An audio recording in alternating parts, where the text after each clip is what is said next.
एक समाज के नाते हमें गंभीरता से सोचना हो कि हमारी माताओं, बहनों, बेटियों के प्रति जो अत्याचार हो उसके प्रति देश का आक्रोश है। इसको देश को, समाज को, हमारी राज्य सरकारों को गंभीरता से लेना होगा। महिलाओं के विरुद्ध अपराधों की जल्द से जल्द जांच हो, राक्षसी कृत्य करने वालों को जल्द से जल्द कड़ी सजा हो, वो समाज में विश्वास पैदा करने के लिए जरूरी है।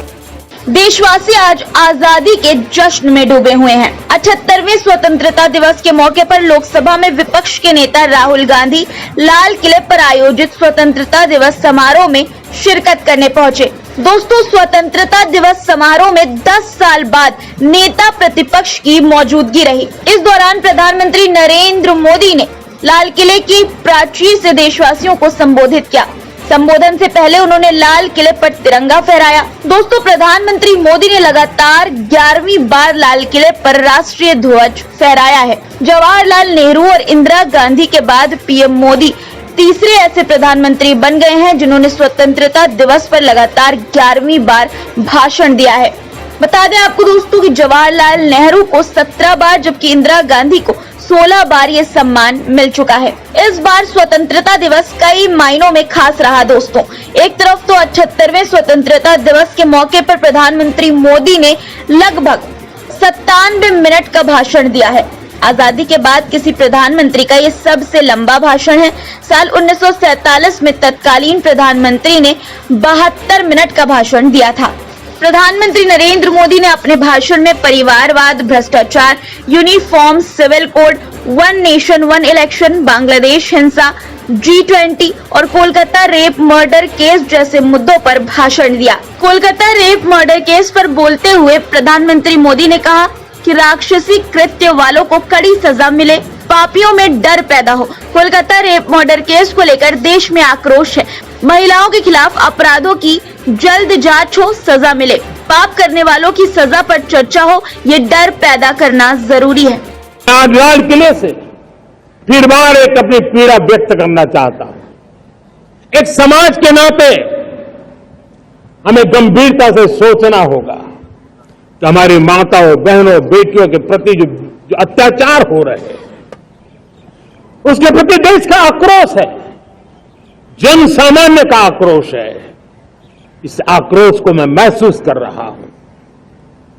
इसको देश को, समाज को, हमारी राज्य सरकारों को गंभीरता से लेना होगा। महिलाओं के विरुद्ध अपराधों की जल्द से जल्द जांच हो, राक्षसी कृत्य करने वालों को जल्द से जल्द कड़ी सजा हो, वो समाज में विश्वास पैदा करने के लिए जरूरी है। मैं ये भी बताना चाहूंगा कि जब बलात्कार की या महिलाओं पर अत्याचार की घटनाएं घटती हैं तो उसकी बहुत चर्चा होती है, बहुत प्रचार होता है, मीडिया में छाया रहता है।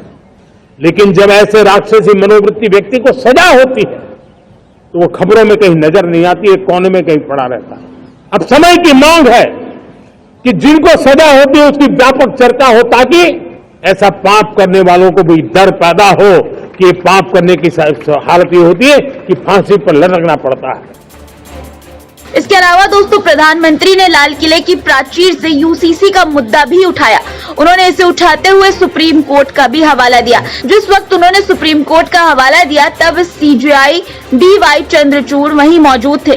प्रधानमंत्री मोदी ने कहा कि अब देश में एक सेक्युलर सिविल कोड होना चाहिए, देश को अब यूसीसी की जरूरत है। उन्होंने ये भी कहा कि अभी जो सिविल कोड है ये कम्युनल सिविल कोड है, लेकिन अब देश को एक सेक्युलर सिविल कोड की जरूरत है। ऐसे सिविल कोड से जब संविधान के 75 वर्ष मना रहे हैं और संविधान की भावना भी जो हमें कहती है करने के लिए, देश की सुप्रीम कोर्ट भी हमें कहती है करने के लिए, और तब जो संविधान निर्माताओं का सपना था उस सपने को पूरा करना हम सबका दायित्व है। और मैं मानता हूं इस गंभीर विषय पर देश में चर्चा हो, व्यापक चर्चा हो, हर कोई अपने विचारों को लेकर के आए और उन कानूनों को, जो कानून धर्म के आधार पर देश को बांटते, जो ऊंच नीच का कारण बन जाते हैं, ऐसे कानूनों को आधुनिक समाज में कोई स्थान नहीं हो सकता है। और इसलिए मैं तो कहूंगा, अब समय की मांग है कि देश में एक सेकुलर सिविल कोड हो।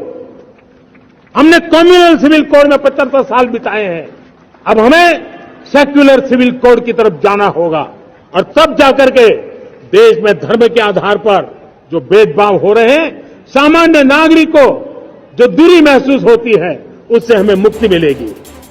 दोस्तों, दूसरी तरफ खास बात यह थी कि हालिया वर्षों में ये पहली बार था जब नेता प्रतिपक्ष के किसी नेता ने इस समारोह में हिस्सा लिया। लोकसभा में विपक्षी दलों का पर्याप्त प्रतिनिधित्व न होने के कारण 2014 से ये पद खाली था। राहुल गांधी पारंपरिक सफेद कुर्ते में नजर आए। लाल किले से रेड कारपेट से होते हुए वो उस जगह यानी कि 5वीं लाइन पर पहुंचे जहां उनके लिए सीट रिजर्व थी। उनके अगल बगल में ओलंपिक में प्रतिभाग करने वाले खिलाड़ी बैठे थे। राहुल गांधी के ठीक आगे ओलंपिक में कांस्य पदक जीतने वाली भारतीय हॉकी टीम के सदस्य ललित उपाध्याय बैठे थे। इसके अलावा यहां अग्रिम पंक्ति में मुख्य न्यायाधीश जस्टिस डी.वाई. चंद्रचूड़ और लोकसभा स्पीकर ओम बिरला मौजूद थे। दोस्तों, लोकसभा में विपक्ष के नेता का पद 2014 से 2024 तक खाली रहा। ऐसा इसलिए था क्योंकि उस अवधि के दौरान किसी भी विपक्षी दल के पास इस पद के लिए अर्हता प्राप्त करने के लिए पर्याप्त सांसद नहीं थे। हालांकि हाल ही में हुए लोकसभा चुनावों में कांग्रेस पार्टी की सीटों की संख्या 99 पहुंचने के बाद 25 जून 2024 को राहुल गांधी को लोकसभा में विपक्ष का नेता नियुक्त किया गया।